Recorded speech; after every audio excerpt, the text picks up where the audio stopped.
Hi, I'm Aly Dixon and I'm an ambassador for St Benedict's Hospice.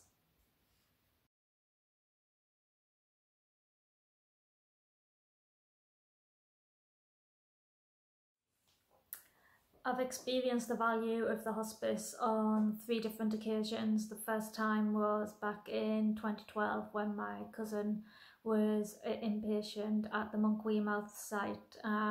He sadly spent his last few weeks of his life there before dying at the young age of 25.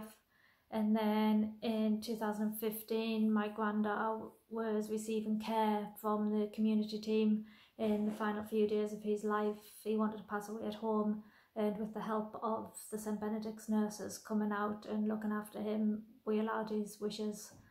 And then just recently, about a year ago, my uncle, again, he was in terminal end of life care with the community nurse team, and he wanted to be at home around his family, and with the help and support of the community team, we allowed that. Because of the help that the hospice and the community care team have given to my family, when I was contacted by the staff and asked if I would like to become an ambassador, I jumped straight at the chance. It wasn't something I had to think twice about. I didn't quite know what it would entail being an ambassador for the hospice, but so far it hasn't been too bad. I've ate biscuits, I've drank gin, and I've ran around Sunderland in the half marathon and also the Great North Run. So yeah, it's not been too hard. I've raised some money. Back in September, I broke the world record for the fastest half marathon, dressed as a superhero, and I raised over £4,000 for the hospice on that. So yeah, it's been good just to give a little something back, to thank the hospice for the work that they did to make my family members as comfortable as possible in the last few days, and also supporting the wider family in the bereavement process.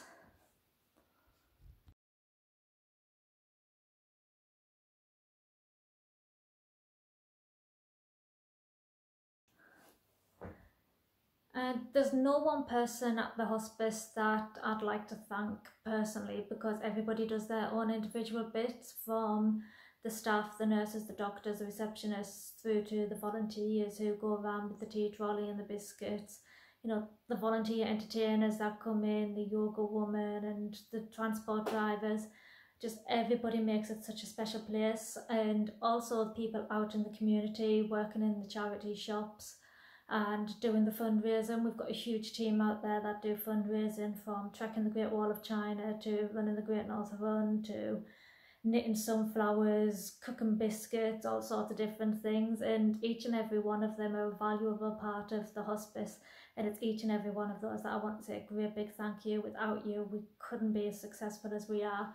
It's quite a difficult time just now that we're living in, but people are pulling together and they're sending in, cupcakes and biscuits and all sorts to the staff at the hospice, and people are just trying their best to raise little bits of money. My family did the 2.6 challenge the other week, and it wasn't much that they raised, but they sent in a donation, and it all becomes a big part of it. We need every penny we can get just now, and I know times are really, really hard for everyone, but every little bit that you can do, it's really grateful and really appreciated.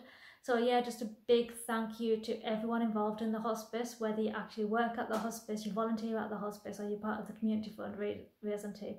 Thank you from the very bottom of our hearts.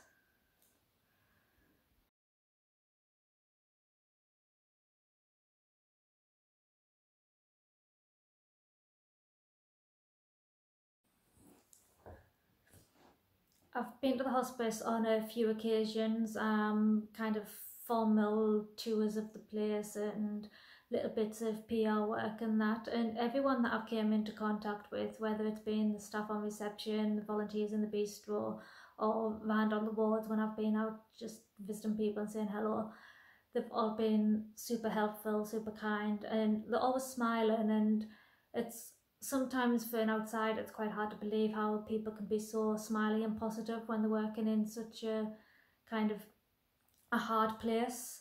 I think for outsiders, the hospice can be a bit scary and a bit hard facing, because it's where you're going to see your loved ones in the last days and last weeks of their lives.